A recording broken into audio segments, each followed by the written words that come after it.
আসসালামু আলাইকুম দর্শক, আমি দেওয়ান খালিদ মাহমুদ। আমার সাথে আছে মনির আহমেদ। আমরা আজকে কথা বলবো দর্শন সম্বন্ধে।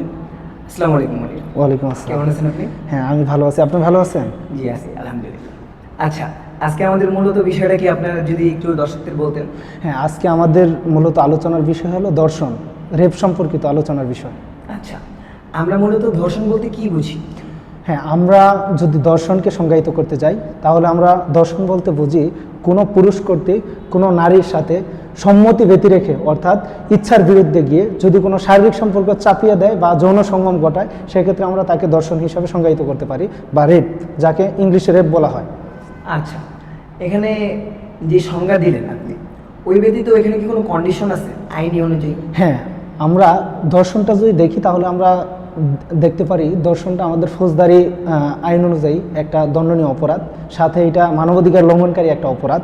আমরা যদি আমাদের দণ্ডবিধি 1860 সালের যে আইনটা আছে সেই আইনের 375 নম্বর ধারায় যাই তাহলে আমরা 375 নম্বর ধারায় গিয়ে দেখতে পাই কিছু স্পেসিফিক কন্ডিশন আছে, যেই কন্ডিশনগুলো ফুলফিল হলে মূলত সেটা দর্শনের রূপ নেয়। যেমন তার মাঝখানে প্রথম কন্ডিশন সেটা হলো কোনো নারীর ইচ্ছার বিরুদ্ধে গিয়ে যদি তার সাথে যৌন সঙ্গম করা হয় তাহলে সেটা দর্শন হবে। 2 নম্বর কন্ডিশন সেইটা হলো কোনো নারীকে তার সম্মতি ব্যতি রেখে তার উপর কোনো কিছু চাপিয়ে দিয়ে যদি তার সাথে শারীরিক সম্পর্ক বা যৌন সঙ্গম করা হয় তাহলে সাধারণত আমরা সেটাকে দর্শন বলি। আর 3 নম্বর কন্ডিশন হলো যখন কোনো নারীকে গ্রিভিয়াস হার্ট বা হার্টের বিষয় চাপিয়ে দিয়ে তার কাছ থেকে জোরপূর্বকভাবে সম্মতি নিয়ে তার সাথে শারীরিক সম্পর্ক বা যৌন সঙ্গম করা হয়, তখনও সেটাকে আমরা দর্শন বলে থাকি।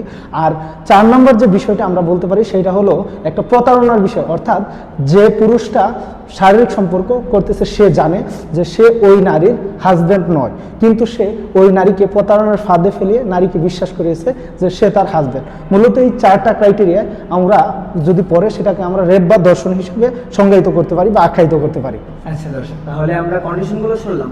আচ্ছা, মূলত আমি আরেকটা বিষয়ে আপনার কাছে জানতে চাচ্ছি, যেটা হচ্ছে কোনো নারীর যদি সম্মতি থাকে তারপরেও কিছু ক্রাইটেরিয়া আছে যেখানে আমরা বলতে পারি যে সেটা ধর্ষণ হয়েছে। হ্যাঁ, আমরা যদি দণ্ডবিধি আইনের 1860-এর 375 দ্বারাই সরাসরি 5 নম্বর ক্রাইটেরিয়া সেটাই বলা আছে যে নারীর বয়স যদি 14-র নিচে হয় সেক্ষেত্রে সেই নারীর সম্মতি থাকুক বা না থাকুক তার সাথে যদি যৌন সঙ্গম করা হয় তাহলে সেটা দর্শনের পরিণত হয় বা দর্শনের রূপ নেয়।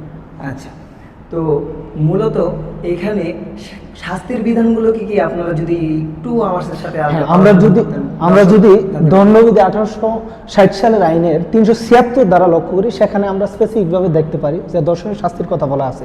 সেখানে সরাসরি বলা আছে যে কোনো পুরুষ যদি কোনো নারীর উপর দর্শন চাপিয়ে দেয় সেক্ষেত্রে সেই পুরুষ সাধারণত যাবজ্জীবন কারাদণ্ড বা 10 বছরের যাবজ্জীবন কারাদণ্ড অথবা 10 বছর কারাদণ্ড সাথে অর্থদণ্ড দণ্ডিত হতে পারে। আচ্ছা, এখানে পেনাল কোড বাদে অন্যান্য কি কোনো আইনের সাথে এটা সামঞ্জস্য আছে? হ্যাঁ, শাস্তি দেওয়া যাবে। হ্যাঁ, আমরা যদি পেনাল কোড ছাড়া এটা চিন্তা করি তাহলে আমরা দেখি নারী ও শিশু দমন নির্যাতন আইন 2000 সালের ধারা 9-এ সরাসরি বলা আছে যে কোনো নারীর সাথে যদি কোনো পুরুষ জোরপূর্বকভাবে যৌন সঙ্গম করে সেক্ষেত্রে সাধারণত তার শাস্তি হলো মৃত্যুদণ্ড অথবা যাবজ্জীবন কারাদণ্ড হিসাবে শাস্তি হিসাবে উল্লেখিত আছে। আচ্ছা, এখন তাহলে আমরা তো জানি পেনাল কোড কমন ল, আর ওইটা আপনি যেটা বললেন নারী শিশু, ওইটা স্পেশাল ল, তো প্রিভেল করবে কোনটা শাস্তির ক্ষেত্রে? আমরা জানি কখনো যদি কোনো সাবঅর্ডিনেট ল এর সাথে স্পেশাল ল এর কনফ্লিক্ট হয় সেক্ষেত্রে সবসময় স্পেশাল লটা প্রিভেল পাবে। অর্থাৎ সাবঅর্ডিনেট ল এর সাথে যদি কখনো কোনো বিতর্ক সৃষ্টি হয় তাহলে অবশ্যই নারী ও শিশু নির্যাতন দমন 2000 সালে যে আইনটা আছে সেই আইনটি অবশ্যই প্রাধান্য পাবে। আচ্ছা, তাহলে আপনি বলতে চাচ্ছেন ধর্ষণের ক্ষেত্রে এখানে শাস্তির বিধান যেখানে দেখা হয়েছে ওইখানে পেনাল কোডের বদলে নারী ও নির্যাতন শিশু দমন আইন বেশি ইফেক্টিভ হবে এবং ওটার মাধ্যমেই শাস্তি পাবে। তো এই বিষয়ে আপনার আর কিছু বলার আছে? হ্যাঁ, আমরা যদি নারী ও শিশু নির্যাতন দমন আইন 2000 বা পেনাল কোড 1860 সালের কোনো ল্যান্ডমার্ক কেস বিবেচনা করি, যেটা সাধারণত প্রেসিডেন্ট বা নজির হিসাবে না হয়, এমন কেসকে যদি আমরা বিবেচনা করি তাহলে আমরা 51 DLR-এর 1999 সালে একটা কেস দেখতে পারি। সেটা হলো আশরাফ আলী ভার্সেস স্টেট। এই মামলায় আশরাফ আলী মূলত একটা নাবালিকা শিশুকে শারীরিকভাবে জোরপূর্বকভাবে তাকে রেপ করার পর যখন নিম্ন আদালতে এটা বিষয়ে মামলা হয় তখন নিম্ন আদালত থেকে আশরাফ আলীকে অভিযুক্ত হিসাবে আখ্যায়িত করে। পরবর্তীতে আশরাফ আলী যখন হাইকোর্টে গিয়ে আপিল করলে আপিলের আপিলের মাঝে প্রধান বিচারপতি এটার বিষয়ে যে ডিসিশনটা দেয় সেটা হলো আশরাফ আলী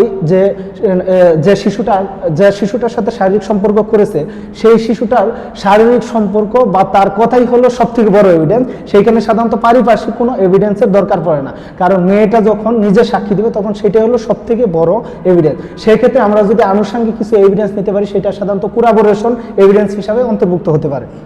আচ্ছা, তাহলে দর্শক আজকে আমরা মূলত জানলাম ধর্ষণ কি, ধর্ষণের সংজ্ঞায়িত করছেন আমাদের মনির। তারপরে আমরা বিভিন্ন আইনি পারিপার্শ্বিক শাস্তির ব্যবস্থা কিভাবে আছে, কমন ল এবং স্পেশাল ল এর মধ্যে কোনটা প্রিভেল করবে, শাস্তি কিভাবে পাবে ওইটা জানতে পারলাম। তো মূলত ধর্ষণ সম্বন্ধে আমার মনে হয় আমরা সব কিছুই হয়তো তুলে ধরতে পারছি, হয়তো আমাদের মধ্যে কোনো ভুল ত্রুটি আছে, ওইটা আপনারা ক্ষমার চোখে দেখবেন। ইনশাল্লাহ আমরা পরবর্তী ভিডিওতে নতুন কিছু নিয়ে আসব। আমি দেওয়ান খালিদ মাহমুদ, প্রাইম ইউনিভার্সিটি, আমার সাথে Monir Ahmed, prime university, law department, bringing justice to you guys. ধন্যবাদ সকলকে।